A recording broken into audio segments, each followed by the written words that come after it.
Hari ikibazo abantu bakomeza kwibaza buri gihe.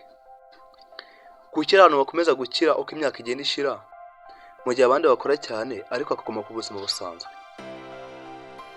Hari abantu bakora amasaha 8 ku munsi mu myaka 20 cyangwa 30, ariko ntibashobore kugera ku bukire. Hari n'abandi bakomeza gukora imyaka mike cyane, ariko muri iyo myaka mike cyane gusa bakaba bageze ku bukire. Ese ni amahirwe gusa? Ese nuko bavukiye mu muryango ukize? Ukuri nuko ari amabanga runaka abakire bakoresha, ariko bakatapfa kuyavuga uko biboneye. Aya mabanga ntabwo ari amarozi cyangwa se ibintu by'ibanga cyane, ahubwo ni uburyo bwo gutekereza ibyemezo no gufata igihe neza ndetse no gufata amafaranga neza. Iyo umuntu abigenshije gutyo, akenshi ashobora gukira. Iyo umuntu abyize neza akabishyira mu buzima bwe, bishobora guhindura ejo hazaza hawe. Uyu munsi tugiye kureba amabanga 14 abakire batakubwira, kandi amabanga akaba agira uruhare runini cyane mu gutuma ukomeza gutsinda mu buzima. Komeza rero video kugeza ku mpera zayo, urasangamo ubusobanuro bwimbitse ubuhindura imitekerereze yawe n'ubukire wifuza. Ikintu cya mbere, abakire batekereza ibitekerezo binyuranye. Ibintu byinshi abantu bataramenya ni uko abakire batekereza ideas kurusha amafaranga. Abantu benshi batekereza ati ni gute nabona amafaranga, ariko abakire batekereza ati ni iki nakora ngo gishobore gufasha abantu benshi. Urumva ko harimo difference. Iyo igitekerezo cyiza kibonetse n'amafaranga azagikurikiye. Urugero, business nyinshi zatangiriye nk'igitekerezo cyoroshye cyane.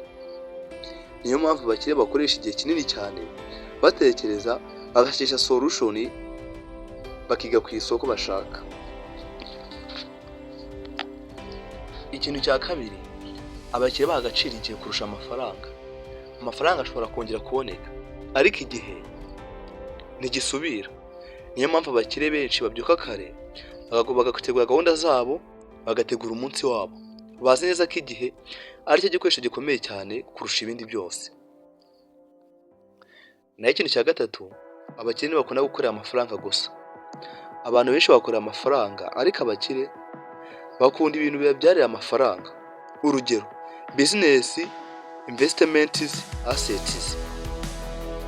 Ibintu bikurura amafaranga cyangwa se ibintu bituma amafaranga akomeza kuza nubwo badakora buri munsi. Naho ikintu cya kane, abakire bafata risike zibazwe. Abantu benshi batinya gufata risike, ariko abakire bazi ko nta ntsinzi igerwaho nta risike. Itandukaniro nuko abakire bafata risike zibazwe neza. Babanza gukora research kugira ngo basuzume risike bazahura nazo. Naho ikintu cya gatanu, abakire biga iteka.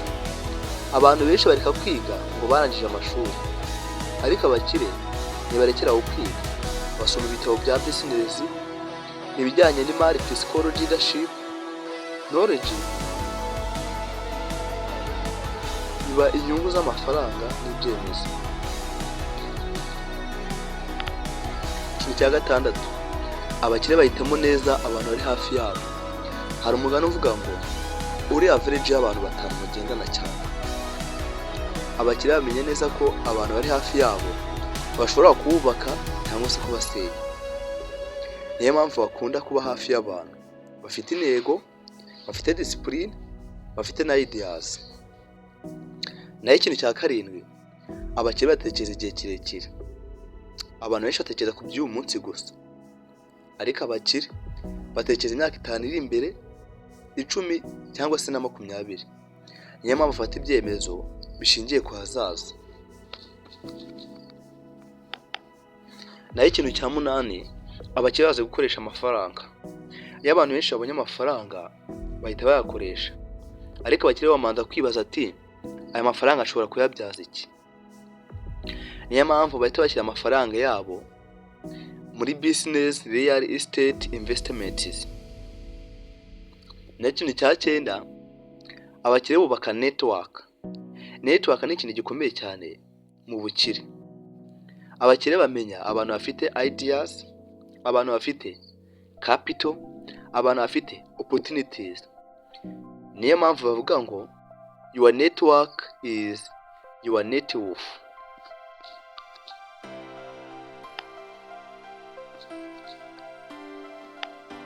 Naho ikintu cya munani, abakire bazi gukoresha amafaranga. Iyo abantu benshi babonye amafaranga bahita bayakoresha, ariko abakire bamanza kwibaza ati aya mafaranga ashobora kuyabyaza iki. Niyo mpamvu bahita bashyira amafaranga yabo muri business, real estate investments. Naho ikintu cya cyenda, abakire bubaka network. Network ni ikintu gikomeye cyane mu bukire. Abakire bamenya abantu bafite ideas, abantu bafite capital, abantu bafite opportunities. Niyo mpamvu bavuga ngo your network is your net worth. Naho ikintu cya 10, abakire bazi kwihangana. Abantu benshi bashaka gutsinda vuba, ariko abakire bazi ko intsinzi ifata igihe. Abantu benshi batsinzwe inshuro nyinshi mbere yo gutsinda, ariko ntibareka kugerageza.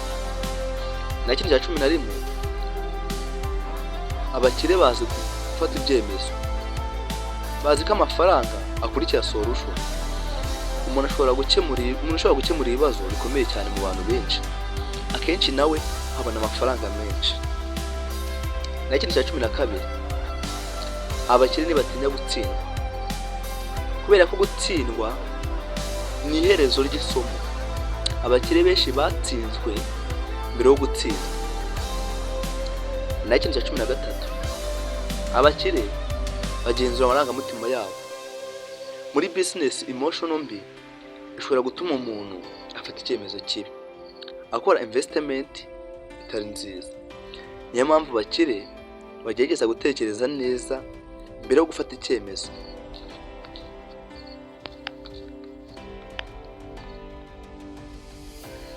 Naho ikintu cya 14, abakire barema agaciro.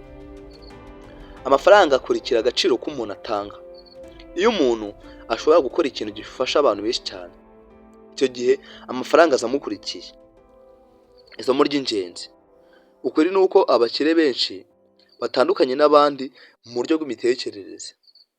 Ntibareba isi nk'abandi bose, batekereza kuri opportunity solution, long term success. Iyo umuntu atangiye guhinduka mindset ye, biba bishobora no guhindura ubuzima bwe mu buryo bworoshye cyane.